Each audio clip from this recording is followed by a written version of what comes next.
Over 100,000 metric tons of caffeine are consumed around the world every year. That's equivalent to the weight of 14 Eiffel Towers. Most of this caffeine is consumed in coffee and tea, but it's also ingested in some sodas, chocolate, caffeine pills, and even beverages labeled decaf. Caffeine helps us feel alert, focused, happy, and energetic, even if we haven't had enough sleep. But it can also raise our blood pressure and make us feel anxious. It's the world's most widely used drug. So how does it keep us awake? Caffeine evolved in plants, where it serves a few purposes. In high doses, as it's found in the leaves and seeds of certain species, it's toxic to insects. But when they consume it in lower doses, as it's found in nectar, it can actually help them remember and revisit flowers. In the human body, caffeine acts as a stimulant for the central nervous system.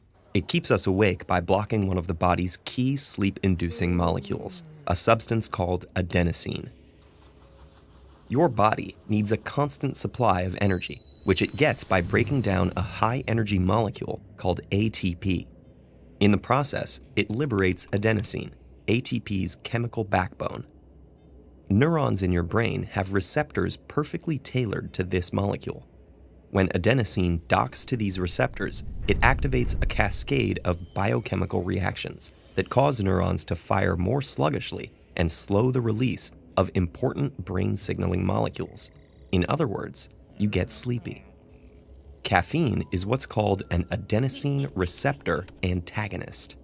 That means it derails this process of slowing your neurons down by blocking adenosine receptors. Caffeine and adenosine have a similar molecular structure, close enough that caffeine can wedge into the adenosine receptors, but not close enough to activate them. To summarize, adenosine inhibits your neurons. Caffeine inhibits the inhibitor, so it stimulates you. Caffeine can also boost positive feelings. In some neurons, the adenosine receptors are linked to receptors for another molecule called dopamine. One of dopamine's roles in the brain is to promote feelings of pleasure.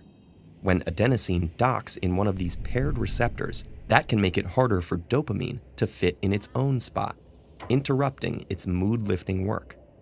But when caffeine takes adenosine's place, it doesn't have the same effect, and dopamine can slide in.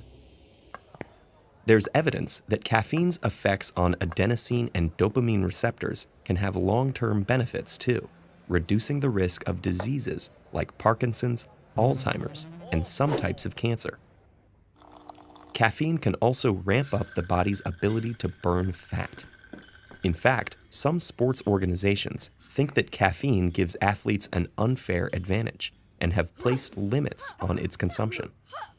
From 1972 until 2004, Olympic athletes had to stay below a certain blood caffeine concentration to compete. Of course, not all of caffeine's effects are so helpful.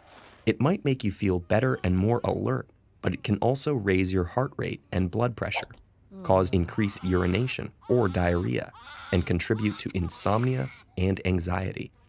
Plus, the foods and beverages caffeine is found in have their own impacts on your body that have to be taken into account. Your brain can adapt to regular consumption of caffeine. If your adenosine receptors are perpetually clogged, your body will manufacture extra ones. That way, even with caffeine around, adenosine can still do its job of signaling the brain to power down. That's why you may find you need to consume more and more caffeine to feel as alert. There are more and more adenosine receptors to block. It's also why, if you suddenly quit caffeine, you may experience an unpleasant withdrawal.